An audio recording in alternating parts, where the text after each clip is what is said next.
serving Youngstown, Akron, and you. You're watching the Fusion Channel, a service of Western Reserve Public Media.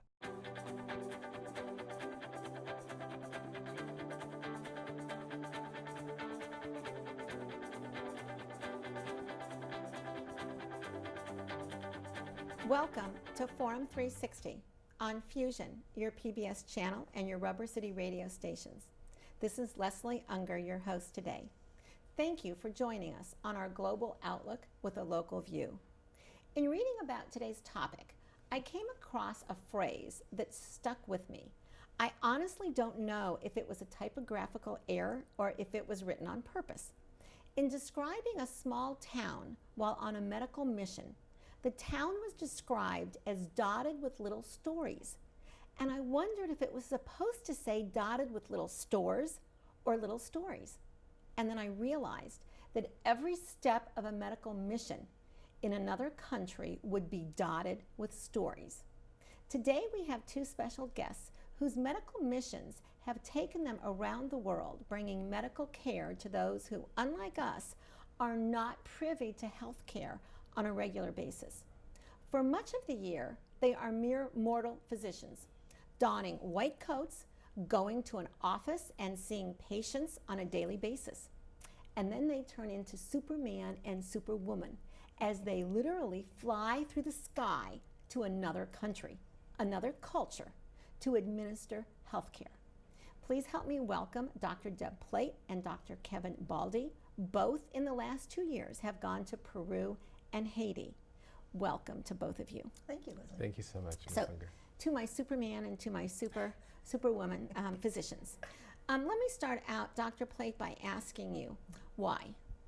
Why do you do it? Why do you go? Why do you leave your families, your comfort, your routine, your jobs, your income for a few weeks? You're leaving a lot of different things. Why do you do it? You know, it's interesting. As Kevin and I know, if one of us were to leave, or both of us were to leave our current practices for a period of time or for a long period of time, there would be other docs that would take over for us very nicely. We are both work on teams, and we would have that. If somebody were to leave where we have been in these remote areas of Peru and Haiti, there would be no one. And so it's a very different environment, and it really, you know, many of us are drawn to healthcare. All of us who are physicians are drawn to healthcare with a commitment to help others. And there is much that we do here in the States in addition to a whole nother learning experience that occurs in abroad from the But you know, States. a lot of people are just happy with helping here. Right, absolutely, So a lot to do here. there's something that has to be in you to leave your homes, pack up, go to more primitive, Right, very primitive cultures. Why do you do it? Well, it's very interesting that you asked me that. You know, all my life I've always had a passion, you know, for service and medicine, and I always wanted to, you know, bring the two together. You may not know, but I'm a first-generation American, and my parents are actually of Jamaican descent. Both of them grew up in Jamaica. My mom was born in England, but all of the family is from Jamaica. And my dad, in particular, is from the countryside of Jamaica and the Manchester area, basically a farmland.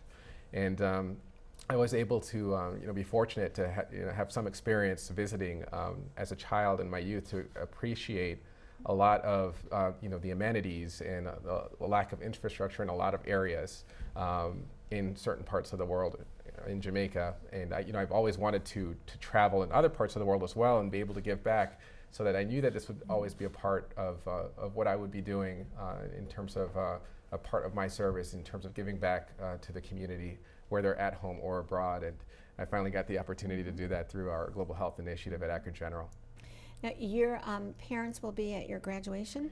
They will be. So, They're going to be two pretty proud parents, aren't they? Oh, yes, absolutely. they I'm will the first in my family to pursue a career in medicine, so this is a particular honor, and you know, I take a lot of responsibility for that as well, in leading that way and leading that charge, and also not forgetting, you know, where I came from, where my family came from, and being able to, you know, serve others in that respect. Well, let me be the first, or perhaps not the first, but the first publicly to say congratulations. Oh, thank you so much, Leslie. Now, you two just don't go to another country. You go to another country and choose to go rather off the beaten path to administer to people who perhaps have not had the vaccines that we have, How do you prepare? You know, it's one thing to prepare to go to, you know, Paris or London, but how do you prepare to go to a more primitive area? Like, what do your suitcases look like? And what do you send as far as the medical supplies? Kevin? Well, you know, this is interesting. You know, when we first, our first trip together in global health, we went down to Haiti as part of our Heart to Heart initiative. It's an initiative that was started in 1992 in Haiti, and they were, you know, basically focused on relief efforts and then as well as long-term care. You know, after the earthquake in 2009, 2010, the Haiti earthquake that you know, ravaged millions, the Port-au-Prince area, the capital of Haiti. There was a lot of devastation, and Heart to Heart had always, you know, had been there for the better part of a decade at that time. So, you know, I know that there's an issue with a lot of, you know, bringing supplies to the area. So that's something that we learned firsthand when we were going down to Haiti last year, when we spent some time down there in March of 2015. We ended up, you know, bringing a lot of well-needed and badly needed supplies to the area.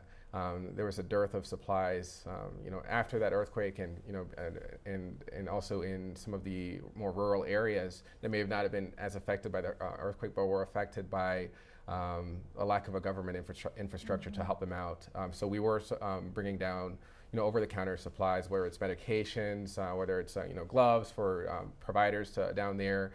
We were able to do that and you know, ship that down and bring that with us when we were able to go down there in March of last year. Now, do you ship your supplies ahead of time? Do you take them all with you so you know We they take get them there? with us, don't we? We do.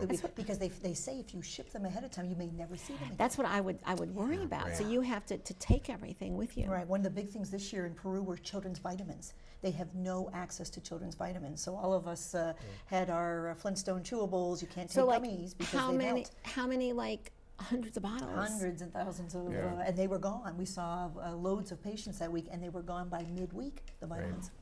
Now, when we travel, you know, in today's world, maybe we should get some kind of immunization or something, but we don't. We get on a plane and we go to Europe or Right. somewhere or other. But how early do you have to physically start getting ready? And what does your getting ready look like with your own shots or your own immunization or different kind of health insurance? And I have to ask you, like, do you have to make sure like your will's up to date? Well, that's a very good question, Leslie. I'm not sure about the will. That's something that we discussed. But the beauty of you know, our program here at you know, at Akron General, when we were working with Global Health, is that we were able to, you know, meet collaboratively as a group on a month-to-month basis and kind of keep up with the literature in global health arena. Not to mention, you know, and talk about each other's experiences from prior years, and you know, and help inspire us and to be best ready and prepared for the work that would be ahead in each of our respective trips. And one of the things we did come to was Yes. evacuation insurance. So Yes, when we you did. talk about some of the things that could occur, evacuation insurance is a must. So that if there ever was a concern, we would be able to get out as we needed to, which is kind of interesting. Right. So there was Absolutely. evacuation Yeah. insurance. Yeah. There was also, you know, medical provider insurance as well, which is important for us to have down there. But on top of that, in terms of the immunizations, we had to, you know, basically the CDC is a great forum for, you know, finding out whichever country or developing nation that you are visiting. They'll be able to provide you with the tools you need to know, or at least a guideline as to what immunizations are strongly required or recommended, and you're able to go to either your primary care provider, or if you're working in a hospital setting, you know, the hospital that you're working with, in order to get those supplies and those immunizations. So what's like one of the weirder immunizations that you had to get? Typhoid. we Yellow got, fever, right? we got it right Yes. before going down to Yes. Peru. That was something as well. Malaria prophylaxis we take before we go. And there All were our varying, tetanus are up to date. sorry, Yeah, Dr. go Plate, ahead. there Yeah, were go actually varying forms of the malaria prophylaxis as well. Yeah. You know, some of us, you know, took something called doxycycline, which is an antibiotic, and let me tell you, it can cause a lot of GI disturbance. Absolutely, and you're Part of taking your that. system. It can be worse than the. Yes, for lack of a yes. better phrase, and you're basically taking that for a month straight, Yeah. before, a week before, Real and 3 commitment, weeks wasn't it? after the trip. So Right. very, very serious stuff. Now you get there, so you land, Right. and then what? Like, how do you get where you're going, and how do you know where you're going? At both places we went with very organized groups, which was great. And again, you know, many folks sometimes will go down and do their thing and leave. We always make sure with whatever tract we're doing, we leave a footprint. In other words, we go down, we join a force that's there all the time and work with them. Now, would they be doctors from other places that That's come correct. also? Or with Heart to Heart International, as Kevin was mentioning, and with Amazon Promise, as we did this last year. So how far, like once you land, and you landed, when you went to Peru, you landed in? We landed in Lima, which is the capital of Peru, a very large city down in South America. And from Lima, we took a direct flight from Lima to Iquitos, which is on the western side of Peru. And from there, we went to the village that we practiced in. 2-hour bus ride. A 2-hour bus ride. Nauta. So you said kind of bye-bye to civilization. Right. We pretty much did. Right. Yeah. Yes. And then, so you go from a home with electricity and beds and running water, and what kind of lodging did you have when you were in Peru? Well, the thing about Amazon Promise is there's several different venues that we can go to. So fortunately, there's some places in Nauta or outside of Nauta in western Peru where you're basically up in a tent and living in the jungle, which is what they call it, the Amazon jungle. We were actually pretty lucky. We had a little bit of electricity and a little bit of air conditioning as well.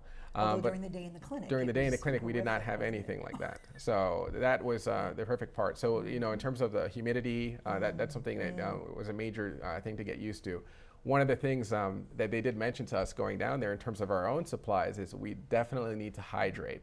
Because Patty Webster, the founder of Amazon Promise, started the foundation organization back in 1993. She basically told us that you know, every trip that she went on with a lot of the U.S. Providers, at least one person would have to be hooked up to an IV. We were bound and determined. That Did we you were have all anyone? going Did you to- have no, anyone we hooked did very up? well. But so No. you drank salt all day long because you were perspiring so You drank much. salt? Salt. I mean, it's basically Right. a salt. Oral drink. rehydration Bring it solution down. is what they call that as Exactly. well. Yeah. So salt mixed in with the water, kind of like Gatorade, but a little bit with a little bit more solute. Now, So, there's a group right yeah. now that's down there for 2 weeks that is remotely in the Amazon jungle, serving small villages that are really remote. So you can really pick and choose how remote you want to be.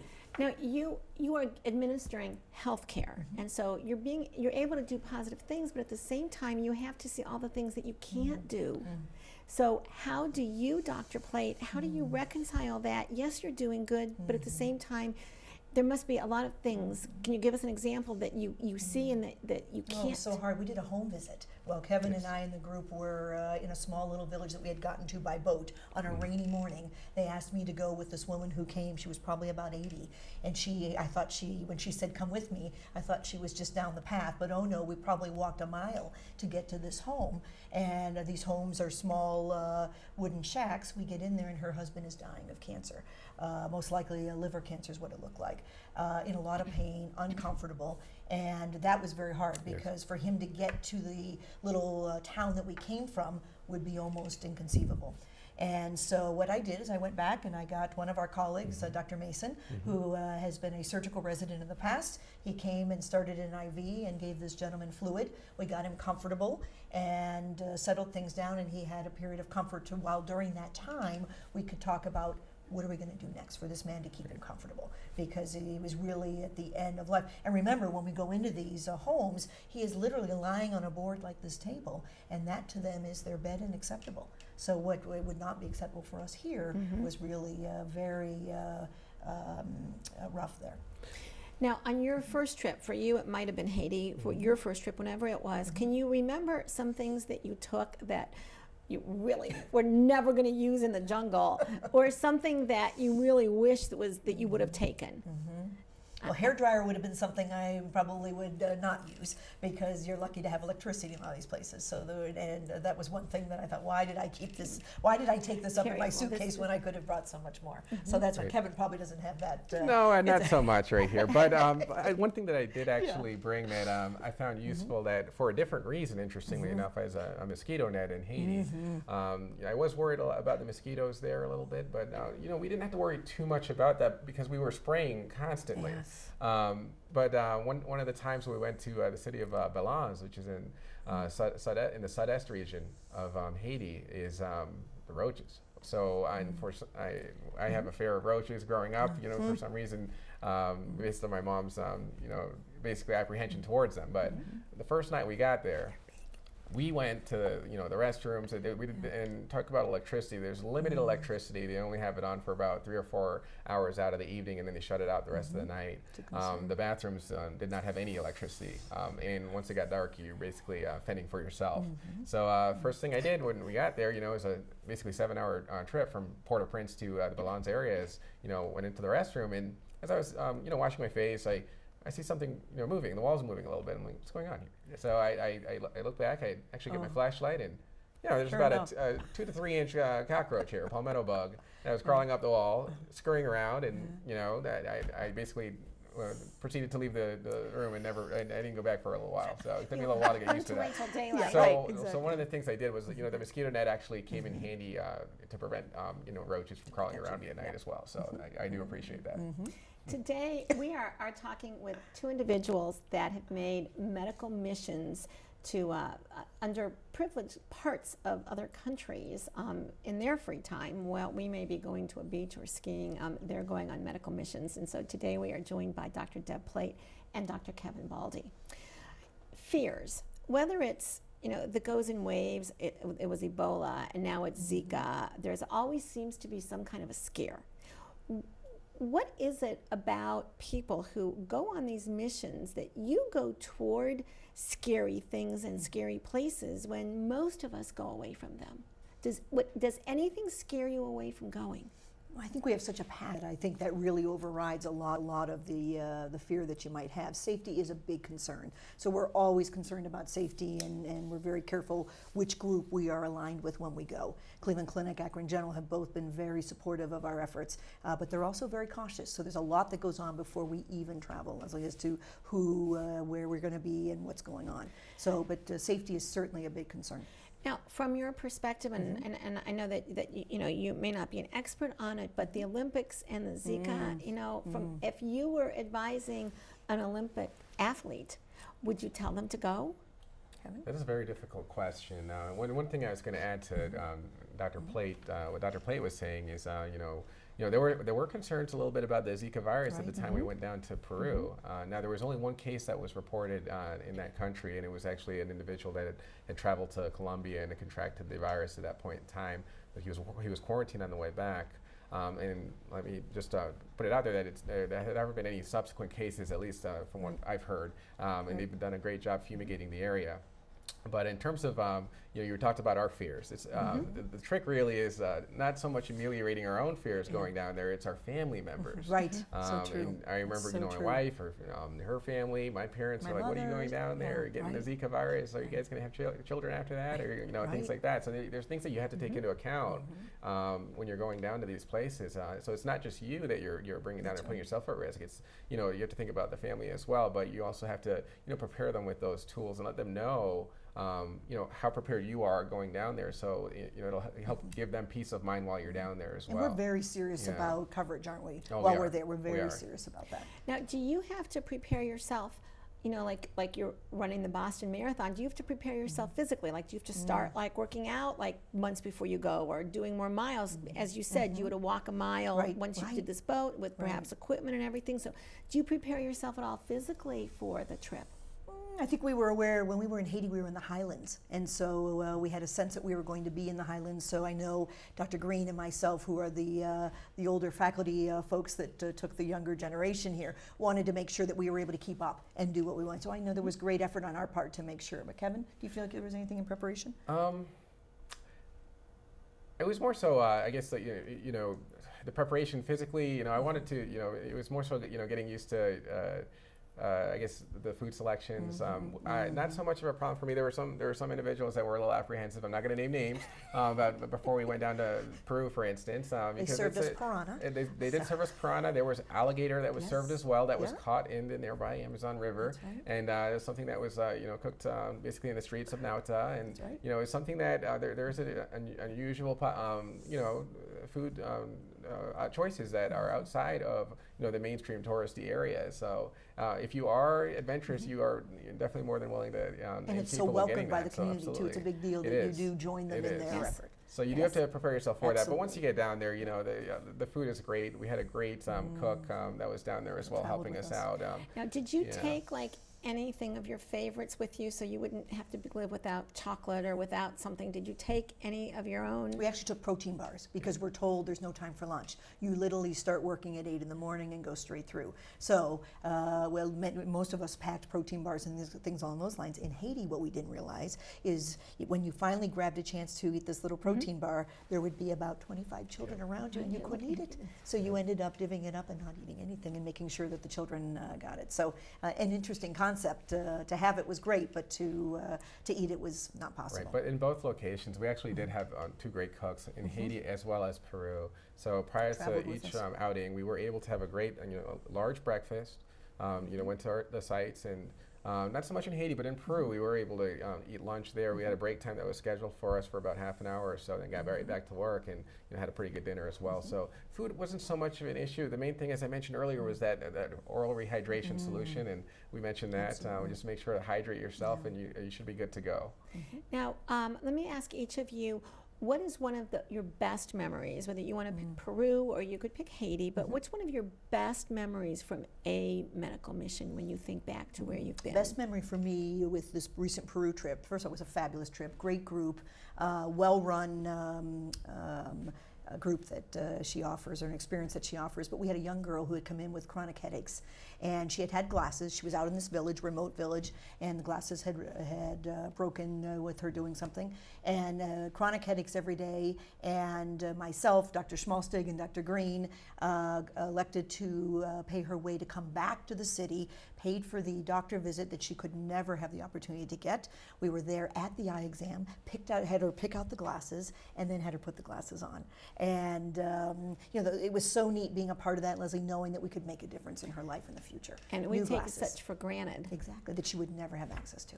Yeah, great memory. A best memory for you, Dr. Baldi? Well, for me, also in Peru, had a great experience, and the culture there, where the people were so selfless, especially in the town of Iquitos and Nauta as well, where we worked.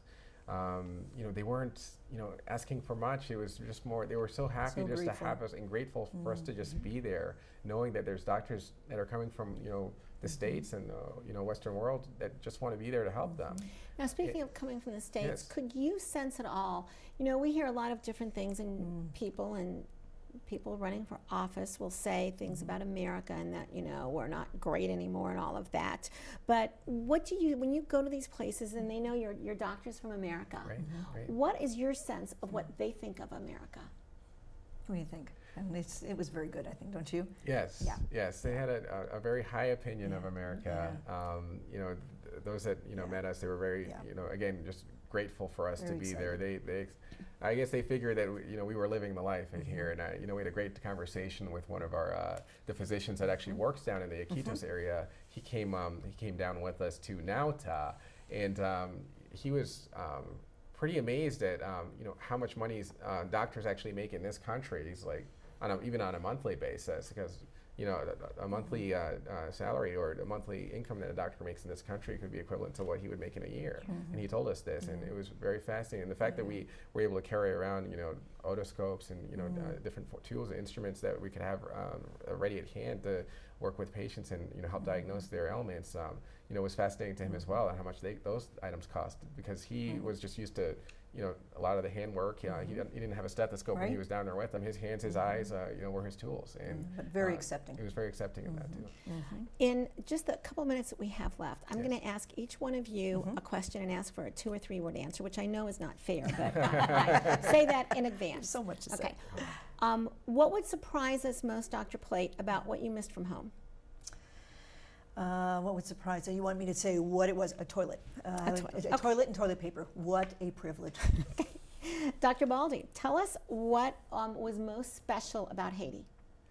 What was most special about Haiti was just the rich history, the culture that those individuals displayed, and the fact that just seeing the children there and the smiles on their faces when we were able to provide them with their stickers and such, so and toys. And Dr. Plate, in a few words, what was most memorable about Peru? Peru, most memorable. As Kevin indicated, the graciousness of the people. To see someone make a difference, treat them, and then have them embrace you was absolutely priceless. What was the first thing you wanted to eat when you got home?